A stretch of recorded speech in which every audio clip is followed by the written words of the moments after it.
దేవుని నామమునకు స్తోత్రం. నాటి ధ్యానాంశము మన పరలోక గృహము. ఈ పాఠము ప్రతి దేవుని బిడ్డకు ఆకర్షణీయముగా ఉండాలండి. మన ప్రియ ప్రభువు మనతో మాట్లాడుతూ నడుస్తూ ఉన్నాడండి. కనుక భూలోకములో మన జీవితం పరలోక అనుభూతిని పొందాలని హెబ్రీ పత్రిక 13వ అధ్యాయము 5-6 వచనంలో తెలియజేస్తుందండి. అయితే మనం ఇక్కడే కలకాలము ఉండిపోవడం లేదు. మనము మన పరలోక గృహమునకు వెళ్ళబోతున్నాము. బైబిలులో పరలోకాన్ని గురించి అంతగా ఎక్కువగా చెప్పకపోయినా ఆ పరలోక గృహ ఆనందమును అనుభవించే వారి హృదయాలను పరవశింపచేసేటంత మాత్రము చెప్పడం జరిగిందండి. యేసుప్రభు మన కోసము సిలువలో మరణించబోయే ముందు ఆయన శిష్యులకు మనకి కూడా ఒక వాగ్దాన రూపంగా అద్భుతంగా మనకి వివరించారండి. యోహాను సువార్త 14వ అధ్యాయము 2-3 వచనములలో ఈ వాగ్దానం ఆధారముగానే పరలోకము మన గృహమని ధీమాగా చెప్పగలుగుతున్నామండి.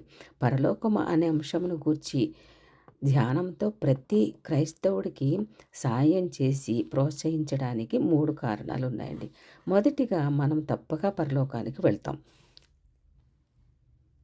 అది నిజంగా తిరిగి జన్మించి యోహాను సువార్త 3వ అధ్యాయం 3వ వచనం ప్రకారము ఆయన రక్తంలో శుద్ధి నొందిన యోహాను రాసిన మొదటి పత్రిక 1వ అధ్యాయం 7వ వచనం ప్రకారము ప్రతి విశ్వాసి పరలోక పట్టణానికి వెళ్తాడు. మన పేర్లు అక్కడ గ్రంథస్థమై ఉన్నాయండి. లూకా సువార్త 10వ అధ్యాయం 20వ వచనం ప్రకారం దేవుని పిల్లలు అనేకులు ఇప్పటికే అక్కడ ఉన్నారని ఎఫెసీ పత్రిక 3వ అధ్యాయం 15వ వచనంలో లిఖించబడిందండి. అలాగైతే మనము నివసించిపోయే ఆ దేశాన్ని గూర్చి విమోచన పొందిన గొప్ప సమూహముతో మనం ఉండబోయే ఆ పట్టణంను గూర్చి తెలుసుకోవాలనుకోవడంలో సమంజసంగానే ఉంటుంది కదండి. రెండవదిగా మన ప్రియులందరూ పరలోకములో ఉన్నారన్నది వాస్తవం.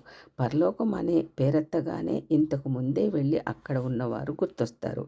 ఎవరు వారు అనగా తండ్రి దేవుడు, యేసుప్రభు, దేవదూతలు, అన్ని యుగాలకు చెందిన పరిశుద్ధులు అక్కడ ఉన్నారండి. వీరిలో క్రీస్తు ఉండి మరణించిన మన ప్రియులు కూడా ఉన్నారు. మన తల్లిదండ్రులు, పిల్లలు, బంధువులు, స్నేహితులు పరలోకంలో ఉన్నారు. కనుక దాని పట్ల ఆసక్తి పెంచుకోవడం సమంజసం అండి. మూడవదిగా కలవర హృదయములకు మన ప్రభువు నియమించిన చికిత్స లాంటిది. ఈ అధ్యాయము ఎలా ప్రారంభమైందనగా యోహాను సువార్త 14వ అధ్యాయం 1వ వచనం ప్రకారం మన హృదయాలు తరచు కలవరం, ఆందోళన లేదా భారంతో కృంగిపోవటానికి లోనవుతూ ఉంటామండి. కనుక మన సొంత ఇల్లైన పరలోకాన్ని గురించి ఆలోచించడము ఎంతో ప్రోత్సాహకరంగా ఉంటుంది. సూర్యకాంతిని మించిన తేజస్సు గల ఆ దేశాన్ని గురించి తలపోస్తూ ఉంటే మనము ఆనందమై ఆరోగ్యవంతులమై క్రైస్తవులుగా ఉండాలండి. యోహాను సువార్త 14వ అధ్యాయం 2-3 వచనములలో మన ప్రభు పరలోకమును గూర్చి 3 స్పష్టమైన సత్యాలు చెప్పారు.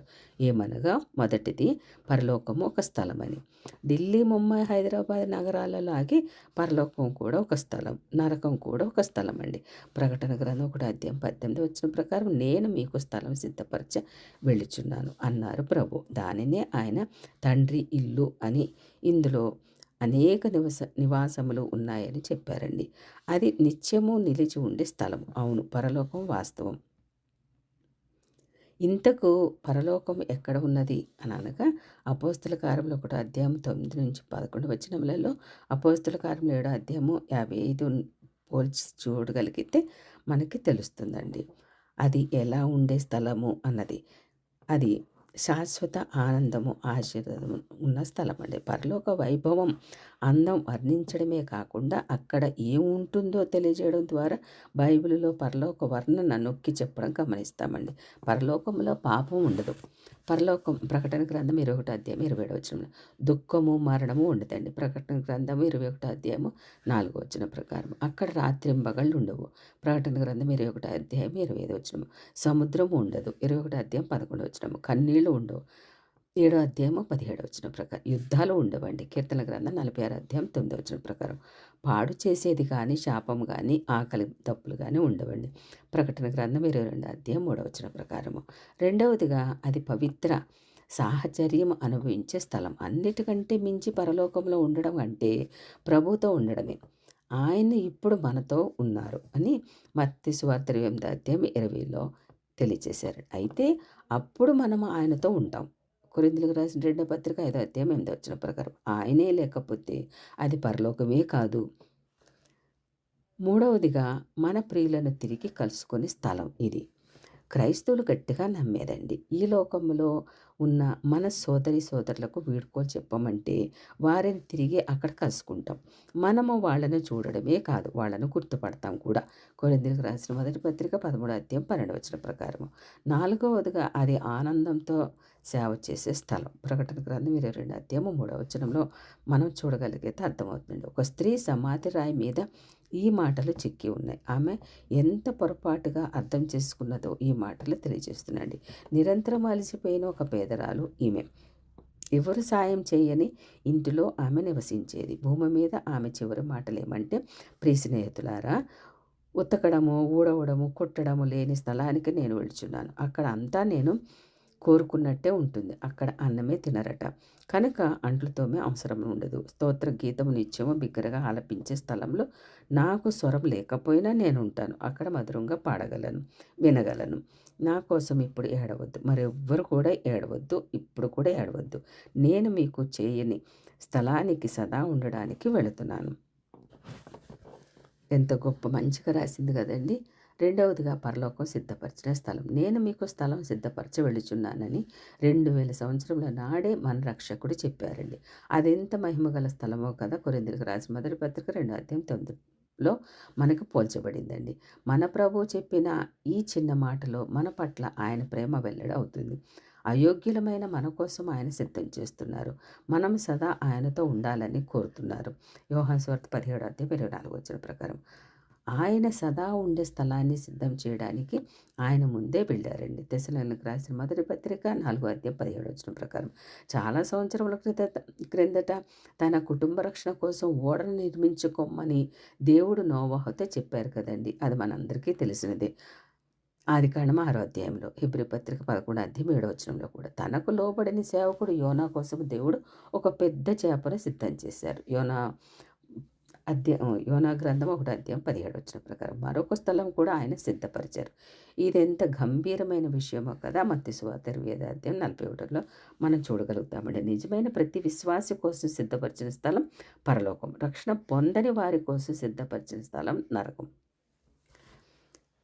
కాబట్టి సిద్ధపడిన స్థలంలో ఉండడానికి మనము సిద్ధపడాలండి. రక్షణ పొందని వారి కోసం సిద్ధపరిచిన స్థలం నరకం. అక్కడికి మనం వెళ్ళకూడదండి. ధనవంతుడు అక్కడికి వెళ్ళి అక్కడ మొర్రపెట్టుకున్నాడంటే, నాకు ఇంకా 5 సహోదరులు ఉన్నారు, వారిని రక్షించండి, వారి దగ్గరికి లాజర్ని పంపించండి అని. అంటే లాజర్ ఇంత పేరు ప్రఖ్యాతలు, అంటే అంత కష్టాలలో కూడా యేసుక్రీస్తునే ఆయన స్తుతించారు, ఘనపరిచారు ఈ లోకంలో. కాబట్టి పరలోకంలో మరి అబ్రాహాం రొమ్మున ఆనుకున్నారని రాశారు కదా. ఎంత సాక్ష్యం, మంచి సాక్ష్యం కదా. అందుకని అటువంటి నరకంలో వద్దు బాబు, నేను వెళ్ళి చాలా పడిపోతున్నానని ధనవంతుడు ఏడుస్తూ ఉన్నాడట. కాబట్టి అటువంటి మనకు వద్దండి. సిద్ధపడిన ప్రజల కోసం సిద్ధపరిచిన స్థలం పరలోకం. మీకు స్థలం సిద్ధపరచి వెళుచున్నాను, అక్కడ ప్రభు అంతే తనను రక్షకుడిగా ప్రభువుగా నమ్మిన వారు తన ద్వారా తండ్రి యొద్దకు వచ్చిన వారి కోసం అన్నమాట. యోహాను సువార్త 14వ అధ్యాయం 1వ అధ్యాయం 3, 6 వచనములు. ప్రతి ఒక్కరూ పరలోకానికి వెళతారు అనడం ఎంత అవివేకం. కొంతమందికి పరలోకం నరకం అనిపిస్తుందండి. వారు కాని స్థలంలో, అంటే నీళ్ళలో నుండి బయటపడ్డ చేపలాగా ఉంటారు. పరలోకానికి సంబంధించిన ప్రజలకి నీవు పరలోకానికి చెందిన వ్యక్తివా లేనట్లయితే యేసుక్రీస్తును నీ రక్షకుడిగా స్వీకరించి పరలోక ప్రజ కావచ్చు. యోహాను సువార్త 14వ అధ్యాయం 6వ వచనం ప్రకారం. అలాగైతే నీ పరలోక గృహానికి ప్రయాణం చేస్తూ ఉండగా భూలోకంలోనే పరలోక అనుభూతి మనము పొందగలమండి. అట్టి మరి ఈ లోకం నుండినప్పుడే మన పరలోకాన్ని మనం ఊహించుకొని మనకి మనముగా తన్మయమయ్యి ఆ తన్మయంలో ఊహించుకొని దేవుని స్తుతిస్తూ మనమందరం పితరులు, భక్తులు, విశ్వాసులు, మరి దేవదూతలతోటి కలిసి తండ్రి అయిన దేవుణ్ణి, యేసుక్రీస్తు అందరి సమక్షంలో మనము కూడా ఉండి మనము స్తుతించడము, ఆ పరలోకపు వెలుగులో ఉంటే ఎంతో ధన్యత కదండి. అటువంటి ధన్యతను పొందుకోవడానికి మనం అందరం కూడా సిద్ధపడతామండి. ఆమేన్.